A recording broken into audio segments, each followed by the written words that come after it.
नमस्कार। आकाशवाणी श्री विजयपुरम से प्रस्तुत है प्रादेशिक समाचार।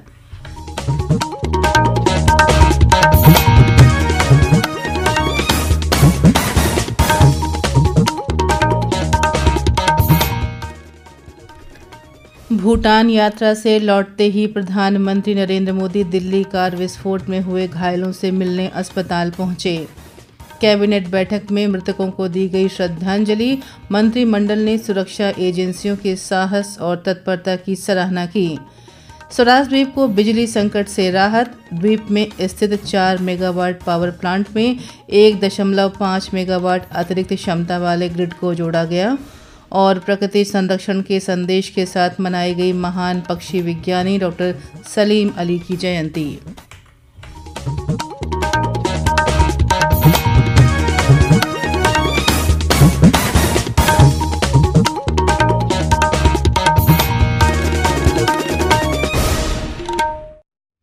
सुबह के समाचारों के साथ मैं पूजा सिंह। प्रधानमंत्री नरेंद्र मोदी दिल्ली में हुए कार विस्फोट में घायल लोगों से मिलने लोकनायक जयप्रकाश अस्पताल गए। भूटान की अपनी 2 दिवसीय यात्रा के समापन के बाद दिल्ली पहुंचते ही प्रधानमंत्री तुरंत अस्पताल पहुंचे। श्री मोदी ने घायलों से बातचीत की और उनके शीघ्र स्वस्थ होने की कामना की। अस्पताल के अधिकारियों और डॉक्टरों ने भी उन्हें स्थिति की जानकारी दी। प्रधानमंत्री ने अपने संदेश में कहा, साजिश के पीछे जो लोग हैं उन्हें न्याय के कटघरे में लाया जाएगा।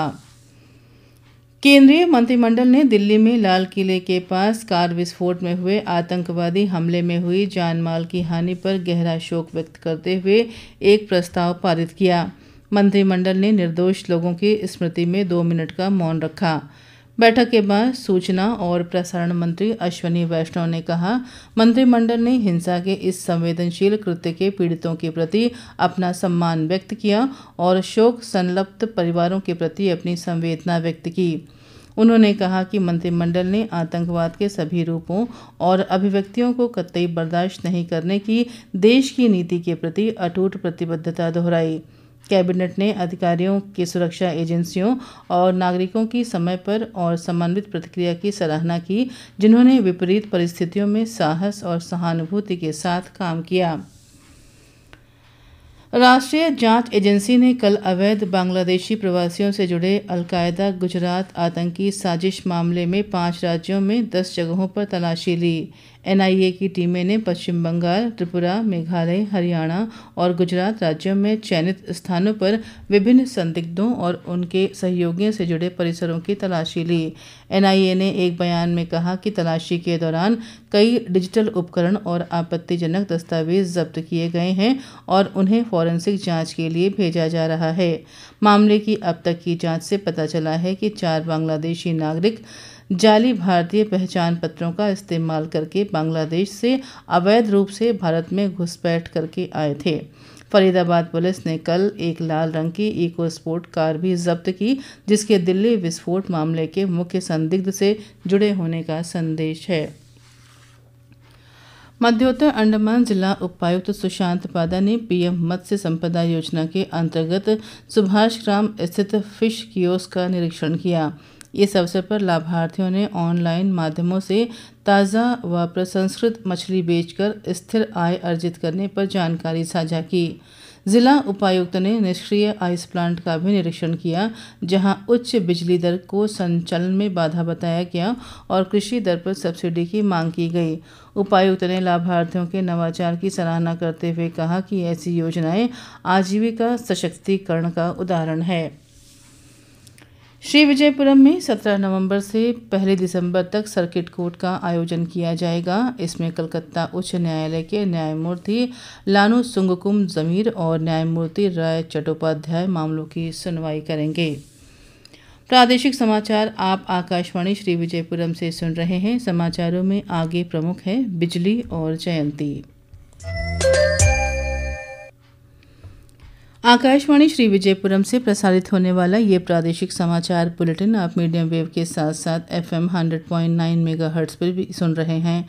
प्रादेशिक समाचार के अलावा सुबह 9 बजे, 10 बजे और 11 बजे प्रति घंटा समाचार हेडलाइंस FM रेडियो पर भी उपलब्ध है। प्रादेशिक समाचार में आपका फिर स्वागत है। विद्युत विभाग ने कहा है कि स्वराज द्वीप स्थित 4 मेगावाट पावर प्लांट में 1.5 मेगावाट अतिरिक्त क्षमता वाले ग्रिड से जोड़ा गया है। इससे द्वीप की कुल बिजली क्षमता 4.4 मेगावाट से बढ़कर 5.9 मेगावाट हो गई है, जिससे उपभोक्ताओं को काफ़ी राहत मिली है। मांग और आपूर्ति के बीच नियंत्रण के लिए डीजी सेट्स और नवीकरणीय ऊर्जा परियोजनाओं के माध्यम से उत्पादन बढ़ाने के निरंतर प्रयास किए जा रहे हैं। साथ ही नागरिकों को पीएम सूर्य घर मुफ्त बिजली योजना के तहत अपने भवनों पर रूफटॉप सोलर सिस्टम लगाने का आग्रह किया गया है। ये योजना अधिकतम सब्सिडी और सुलभ दरों पर उपलब्ध है।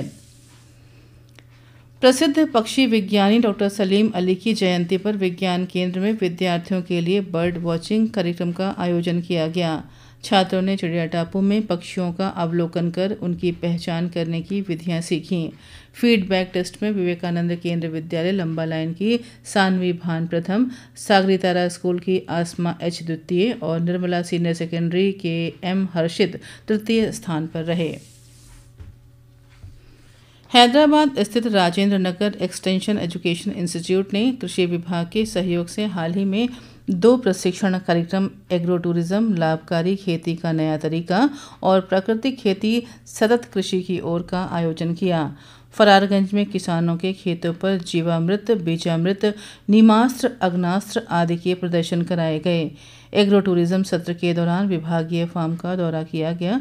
इस प्रशिक्षण कार्यक्रम में कृषि सखी, स्वयं सहायता समूह के सदस्यों सहित कुल 40 प्रतिभागियों ने भाग लिया। कृषि विभाग एवं UT agriculture technology management agency Mayabunder की ओर से 4 माह तक चले फार्म स्कूल ऑन पैडी कार्यक्रम का समापन हो गया। इसका उद्देश्य स्थानीय धान उत्पादन में वृद्धि, आयात पर निर्भरता घटाना और किसानों की आजीविका को बढ़ावा देना था।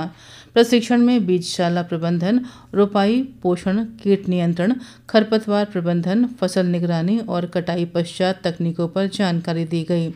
इस दौरान किसानों के प्रश्नों का समाधान और विभागीय योजनाओं की जानकारी दी गई। द्वीपों के मुख्य निर्वाचन अधिकारी ने बताया कि मतदाता सूची का विशेष गहन पुनरीक्षण सुचारू रूप से चल रहा है।